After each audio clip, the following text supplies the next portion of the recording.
అనగా నమస్తే అండి. నా పేరు పంచకర్ల శ్రీనివాసరావు. బ్రాకెట్లో దుబాయ్ సీన్ అంటారు నన్ను. ఏ పని చేస్తారు సార్? నాకు బిజినెస్ ఉందండి. కిరాణా షాప్ నడిపించుకుంటాను. ఏదో చిన్న చితక వ్యవసాయం ఉంది. వ్యవసాయం కూడా చేసుకుంటాను. ఆ, అనగా ఇప్పుడు కూటమి ప్రభుత్వ అధికారంలోకి వచ్చి చంద్రబాబు నాయుడు గారు ముఖ్యమంత్రి సంవత్సరం పూర్తయిందండి పరిపాలన. ఆ, ఎలా అనిపించింది మీకు ఇది? పర్లేదు. ఆ, కాకపోతే ఆయన అనుకున్న పనులు కొద్దిగా నిదానంగా జరుగుతున్నాయి. ఉమ్, ఏంటంటే కొద్దిగా ఈ తెలంగాణ ఆంధ్ర విడిపోయేసరికి కొద్దిగా డబ్బు అనేది లేదు. ప్రజలకి కొద్దిగా కటకట్లాడుతున్నారు. ఓకే. అంటే ప్రజలు కటకట ఆడుతున్నారు. కొద్దిగా అది చంద్రబాబు పరిపాలన కొద్దిగా ప్రజలకి ఆదుకోవాలని కోరుకుంటున్నాము. ఎందుకంటే డబ్బు అనేది లేదు. ఎందుకంటే ఉన్న డబ్బు అంతా హైదరాబాదులో పెట్టేశారు. చాలామంది సెటిలర్స్ ఇక్కడ వాళ్ళు అందరూ హైదరాబాద్లో సెటిల్ అయ్యారు. ఆంధ్ర సెటిలర్స్ అందరూ హైదరాబాద్లో సెటిల్ అయిపోయి వాళ్ళు చూసుకున్నారు. ఇక్కడ డబ్బు అనేది లేదు. డెవలప్ అవడానికి డబ్బు లేదు మెయిన్. ఆ డబ్బు కేంద్ర ప్రభుత్వం నుంచి నిధులు తీసుకొచ్చి ఇచ్చి కొద్దిగా సదుపాటు చేస్తే బాగుంటుంది. అది నేను కోరుకునేది, నా మనవి. అంటే ఈ ప్రభుత్వం వచ్చిన తర్వాత పథకాలు ఇవ్వడం అన్ని కరెక్ట్గా ఇస్తుందండి. పథకాలు అయితే ఇది అన్న కాడికి ఇస్తుంది. కాకపోతే అనుకున్న టైంకి మాత్రం రావడం లేదు. అంటే కొంతమంది పథకాలు అందట్లేదని చెప్పి ఇబ్బంది పడుతున్నట్టు. అమ్మఒడి కొంతమందికి అందింది. ఇప్పుడు నాకు ఇద్దరు పాపలు అయితే ఒక పాపకి వేసాడు. ఒక పాప ఇంజనీరింగ్ చదువుతుందని, హైదరాబాద్లో చదువుతుందని వేయలేదు. నాకు ఒక పాపకే వచ్చినాయి. అంటే ఇంజనీరింగ్ చదివితే ఏరు కదా, మరి ఫీజు రియంబర్స్మెంట్స్ అవి వస్తాయి కదా మీకు? అవి అయితే రాలేదు. ఎందుకంటే Malla Reddy college Hyderabad state, other state కదా, తెలంగాణ స్టేట్ కదా. దాని గురించి రాలేదు. ఎలా ఉన్నాయి బాబు ఇప్పుడు మీ రోడ్ల పరిస్థితులు ఎలా ఉన్నాయి? ఇప్పుడు రోడ్ల ఇప్పుడు ఎలా ఉన్నాయి? బాగానే ఉన్నాయి. వేసారా ఈ రోడ్లు? మళ్ళీ ఏమన్నా ఈ మధ్యకాలంలో అయితే రోడ్డు వేయలేదు. పర్లేదు, రోడ్లు బాగానే ఉన్నాయి కదా? బాగానే ఉన్నాయి.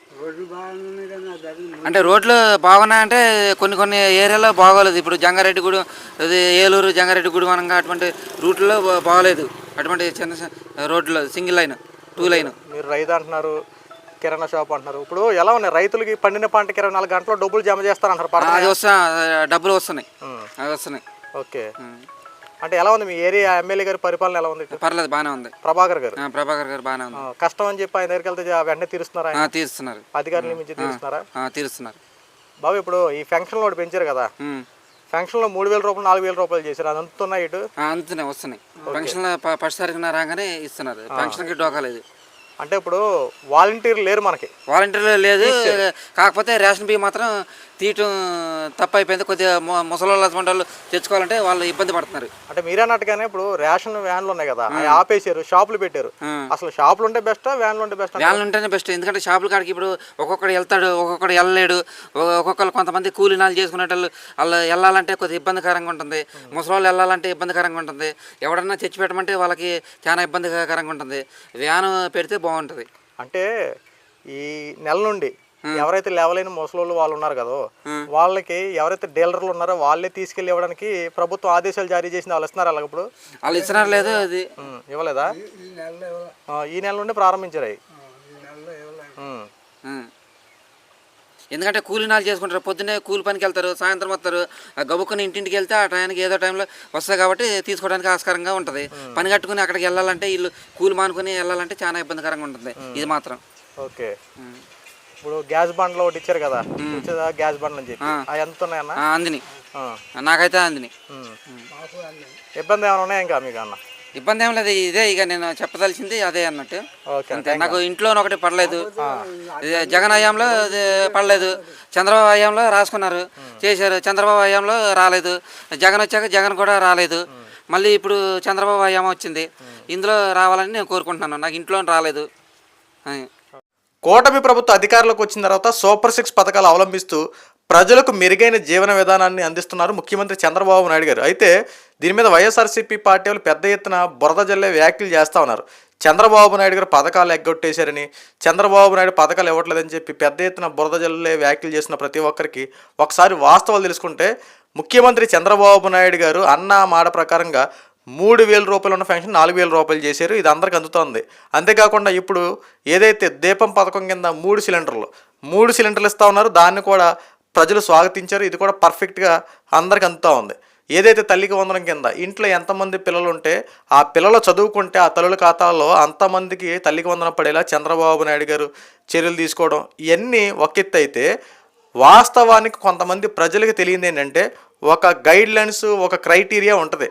ఈ 1వ తరగతి నుండి 10వ తరగతి చదివే వారికి తల్లికి వందనం వర్తింపజేస్తాము. మిగిలిన వారికి ఫీజ్ రీఎంబర్స్మెంట్ అంటే మీ స్కూల్లో ఫీజులు కానీ దానికి సంబంధించిన విషయంలో ఆ యొక్క ప్రభుత్వ ఏవైతే కళాశాలలు ఉన్నాయో వాటికే చెల్లించే విధంగా వాళ్ళకి ఫీజు రీఎంబర్స్మెంట్ విషయంలో ఇలాగా కొన్ని క్రైటీరియాలు ఉంటాయి. సో కాస్త కొంతమందికి ప్రజలకి తెలియక అవగాహన లేక మాట్లాడుతున్నారు తప్ప వాస్తవానికి కూటమి ప్రభుత్వం 19.9% ఖచ్చితంగా అందరికీ ఈ తల్లికి వందనం అందరికీ అందేలా చేసింది. ఎందుకంటే ఏదైతే జగన్మోహన్ రెడ్డి అధికారం ఉన్నప్పుడు తల్లికి అమ్మఒడని చెప్పి ఇంట్లో ఎంతమంది ఉంటే అంతమందికి వేస్తానని చెప్పి కేవలం ఒక్కరికి మాత్రం వేసాడు. కానీ కూటమి ప్రభుత్వం అలా చేయలే. అధికారంలోకి వచ్చిన దగ్గర నుండి ఏదైతే అన్న మాట ప్రకారంగానే మేము ఎంతమందికి అయితే ఇస్తామో అని చెప్పామో తల్లికి వందనం అంతమందికి ఇచ్చేస్తాం. ఇంట్లో ఎంతమంది చదువుకుంటే అంతమందికి ఇస్తామన్నారు. అన్న మాట ప్రకారంగానే ఇచ్చారు. అయితే ఇది 13,000 రూపాయలు ఇస్తున్నారు, 15,000 రూపాయలు అని చెప్పి చాలామంది ఉన్నారు. కేవలం పేరు ప్రక్రియ మారింది అంతే తప్ప సేమ్ జగన్మోహన్ రెడ్డి ఎలాంటి రూల్స్ అండ్ రెగ్యులేషన్స్ పెట్టాడు సో అలాగే కంటిన్యూ అయింది తప్ప ఇక్కడ మార్పులు చేర్పులు చేయలే. కానీ జగన్మోహన్ రెడ్డి 15,000 రూపాయలు వేస్తానని చెప్పి జగన్మోహన్ రెడ్డి ఆధీనంలో పెట్టుకునేవాడు 2,000 రూపాయలు. కానీ ఇక్కడ కూటమి ప్రభుత్వం ఏం చేస్తూ ఉంది, మన జిల్లా కలెక్టర్ ఉంటారు కదా, ఆ కలెక్టర్ గారి ఆధీనంలో ఈ యొక్క 2,000 రూపాయలు కట్ అయినాయన్ని ఒక అకౌంట్ ఓపెన్ చేయడం, జిల్లా కలెక్టర్ ఆధీనంలో పెట్టడం, మన స్కూల్స్లో సంబంధించి మన పిల్లలు చదువుకునే స్కూల్స్లో ఏమైనా ఇబ్బందికరంగా ఫర్ ఎగ్జాంపుల్ వాటర్ ఫెసిలిటీస్ లేకపోయినా టాయిలెట్స్ లేకపోయినా అవన్నీ కట్టించే విధంగా మన యొక్క తల్లికి వందనం డబ్బులు ఏవైతే పడుతున్నాయో వాటిలో 2,000 కట్ అవుతున్నాయో అవి జిల్లా కలెక్టర్ గారి ఆధీనంలో ఉంటే ఏదైనా ఇబ్బంది అయితే కనుక వెంటనే కలెక్టర్ గారికి ఫిర్యాదు పెట్టుకుంటే ఆ స్కూల్కి సంబంధించిన వాళ్ళు వెంటనే అక్కడికి వచ్చి ఆ యొక్క ప్రాబ్లం రెక్టిఫై చేసి వెంటనే ఆ పని పూర్తయ్యేలా చర్యలు తీసుకుంటాం.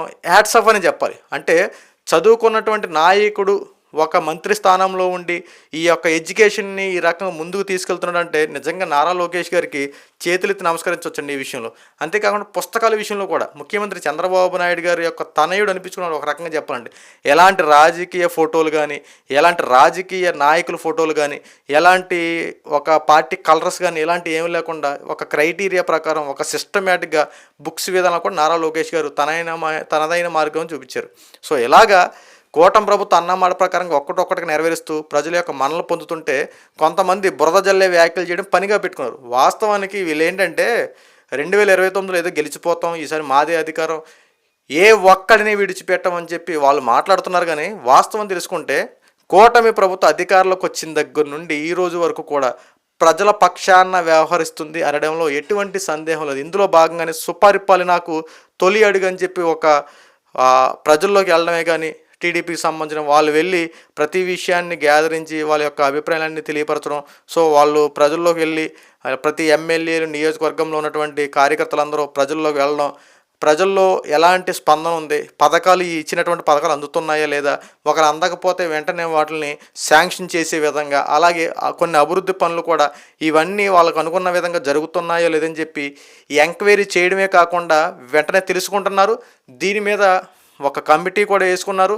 ఒకవేళ ఎక్కడైనా సరే ఎలాంటి అవాంఛనీయాలు చోటు చేసుకుంటే కనుక గవర్నమెంట్కి ఫిర్యాదు చేస్తే వెంటనే అక్కడికి సంబంధించినటువంటి ఏవైతే లేవో అవన్నీ కల్పించే విధంగా చర్యలు కూడా తీసుకున్నారు. ఇది కదా పరిపాలన అంటే. ఇప్పటికైనా సరే వైఎస్ఆర్సీపీ పార్టీ వాళ్ళు బురద జల్లే వ్యాఖ్యలు శవరాజకీయాలు చేయడం కాస్త దగ్గర పెట్టుకొని మీ దగ్గర పెట్టేసుకోండి. ఇంకా మీరు రుద్దొద్దు. కూటమి ప్రభుత్వం ఎలాగో రాబోయే రోజులు అధికారం మళ్ళీ 2029లో కూడా కూటమి ప్రభుత్వం ఎప్పటికైనా సరే వాస్తవాలు తెలుసుకోండి. బురద జల్లే వ్యాఖ్యలు చేయడం మానండి.